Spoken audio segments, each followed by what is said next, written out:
Johor Iskandar புத்ரியில் முதுகில் மாட்டும் பையில் வைத்தே தனி ஆளாக போதைப்பொருள் விநியோகித்து வந்த வேலையில்லாத ஆடவன் கைதாகியுள்ளான். முத்தியாரா ரீனியில் நவம்பர் 28 33 வயது அந்த உள்ளூர் ஆடவன் கைதானதாக இஸ்கண்டர் புத்ரி போலீஸ் தலைவர் துணை ஆணையர் எம் குமரேசன் கூறினார்.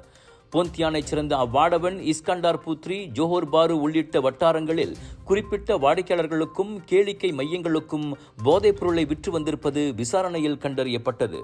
அவன் கைதான போது 3115 கிராம் எடையிலான எக்ஸ்தசி வகை போதைப்பொருள், 9.9 கிராம் எடையிலான கெத்தமின் போதைப்பொருள், 1.4 கிராம் ஷாபு வகை போதைப்பொருள், 4.2 கிராம் எடையிலான எக்ஸ்தசி போதை மாத்திரைகள், 1.14 கிராம் எடையிலான எரமின் 5 மாத்திரைகளும் பறிமுதல் செய்யப்பட்டன. அவனது முதுகு பையில் இருந்த மொத்த போதைப் பொருட்களின் மதிப்பு 5,23,039 ரிங்கிட் ஆகும். அவற்றை 3,500 போதை பித்தர்கள் பயன்படுத்தலாம் என போலீஸ் கூறியது. கைதான போது அவனும் போதைப்பொருள் உட்கொண்டிருந்தது உறுதி செய்யப்பட்டது.